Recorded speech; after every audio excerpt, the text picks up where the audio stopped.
সোনামুড়া থানার অন্তর্গত রবীন্দ্রনগরের ইদ্রিস মিয়ার বাড়ি থেকে প্রায় 70,000 টাকার ইয়াবা ট্যাবলেট উদ্ধার।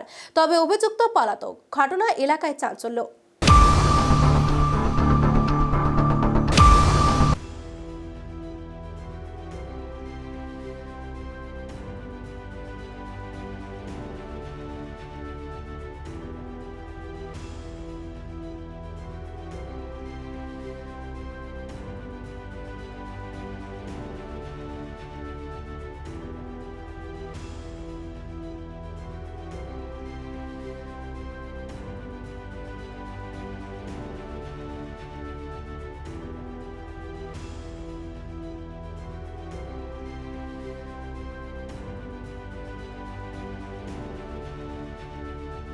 গোপন খবরের ভিত্তিতে সোনামুড়া থানার অন্তর্গত রবীন্দ্রনগরের ইদ্রিস মিয়ার বাড়ি থেকে প্রায় 70,000 ইয়াবা ট্যাবলেট উদ্ধার হয়, যার আনুমানিক বাজার মূল্য 3 কোটি টাকা প্রায়।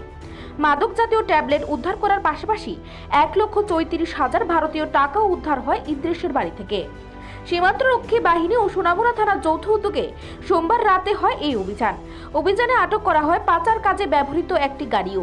পুলিশের এবং বিএসএফ এর অভিযানের আগাম খবর পেয়ে বাড়ি থেকে পালিয়ে যায় পাচারকারী ইদ্রিস মিয়া। বিএসএফ এবং পুলিশের গোয়েন্দা বিভাগের কাছে দীর্ঘদিন ধরে খবর ছিল সোনামুড়া রবীন্দ্রনগরে ইদ্রিস মিয়া বিভিন্ন নেশা সামগ্রী অন্য রাজ্য থেকে এখানে এনে তা পাচার করে। এই ইদ্রিস মিয়া সোনামুড়া এলাকায় বর্তমানে নেশা পাচারকারীদের গডফাদার। গোটা রাজ্যে সে তার মাদক সাম্রাজ্য বিস্তার করেছে, তারই প্রমাণ মিলল সোমবার রাতে। রবীন্দ্রনগরে তার 5 তলা বাড়ি দেখলে সকলে বোঝে সে এই টাকা কোথা থেকে আসছে।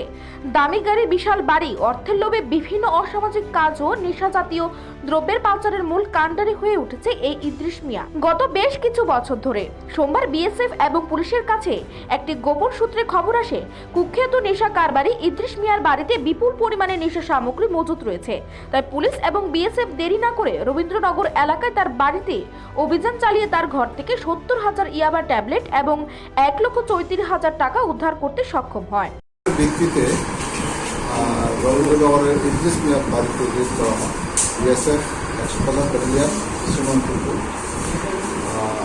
দর্শন একটা জয়েন্ট রেড করা হয় সোনামুড়া, এবং এখানে অনুমান 70,000 ইয়াবা ট্যাবলেট পাওয়া গেছে এবং ক্যাশ 1 লাখ টাকার উপরে তার বাড়ি থেকে পাওয়া গেছে।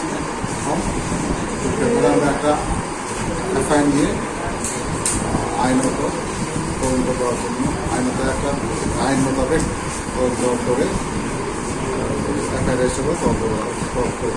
এই অভিযানে নেতৃত্ব দেন সোনামুড়া মহকুমা পুলিশ আধিকারিক শশী মোহন দেববর্মা, ছিলেন সোনামুড়া থানার ওসি জয়ন্ত কুমার দেশ ও বিএসএফ এবং পুলিশের অন্যান্য আধিকারিকরা। সোমবার রাতের এই অভিযান বিগত দিনের বিভিন্ন অভিযানের চেয়ে ব্যাপক সাড়া ফেলে, কারণ পুলিশ এবং বিএসএফ সোনামুড়া আর মূল নেশা কারবারের বাড়ি ঘরে ঢুকতে সক্ষম হয়েছে। সোনামুড়া পুলিশ আধিকারিক শশী মোহন দেববর্মা জানান, এই ধরনের অভিযান আগামী দিনেও জারি থাকবে। সোনামুড়া অভিযুক্তের বিরুদ্ধে এনডিপিএস ধারায় একটি মামলা দায়ের করা হয়েছে। সোনামুড়া প্রতিনিধি রিপোর্ট, এশিয়ান টাইমস।